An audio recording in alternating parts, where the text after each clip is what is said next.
Corporations have avoided accountability for their reckless manufacturing of their products in other countries with horrible labor and human rights records.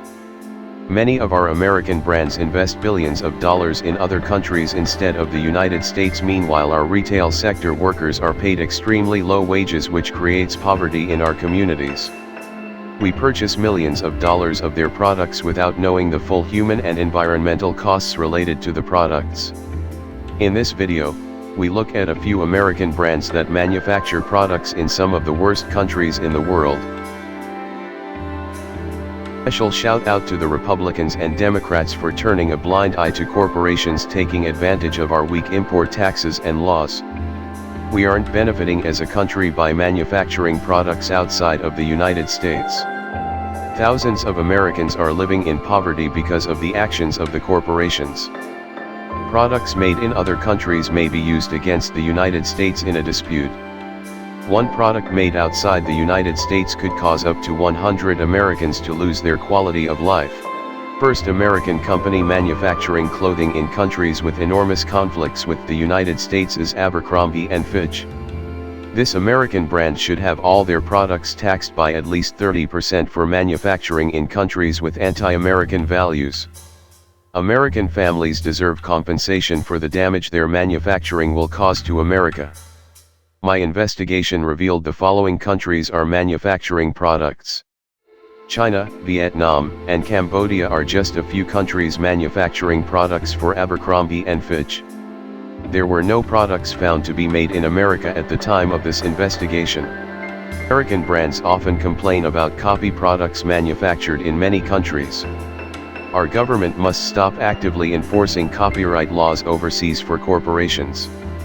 Our American taxpayer-funded courts shouldn't be protecting brands who manufacture their products outside the United States. Corporations must manufacture products in the United States to receive products protection. Our government spends millions of dollars keeping fake products out, but corporations keep manufacturing in countries who make the fakes. Trading products with other countries is an important part of our economy. Businesses have an opportunity to export and import products to make a profit.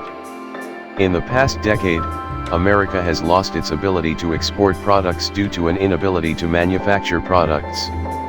Currently, our country imports more than exports. We also import billions of dollars in fake products into the United States. Fake products are dangerous to American consumers. These fake products can cause serious injuries to people who buy them. There is often no legal recourse for people injured by counterfeit products. Shipping companies must be fined millions of dollars for bringing counterfeit products into the United States. Counterfeits should have been stopped at the country exporting products. Billions of dollars in fines must be given to shipping companies who have counterfeit products found on their ships. Keeping counterfeit products out of our countries is the responsibility of government. Republicans and Democrats have been extremely soft on counterfeit products imported into the United States. Thanks for watching, everyone. I hope you learned a few things. Before I go, I want to share this short clip with you. I am working on a special video to cover racism against non-Chinese in Hong Kong. This video is a preview of my project. Yeah. Mom said, Philippine men no good. You make money here, they spend your money and call chicken. Yeah. This video was produced by the TVB in Hong Kong. A shameful reminder of the discrimination and racism against non-Chinese living in the city. A Chinese Canadian paints her body brown to look like a Filipino.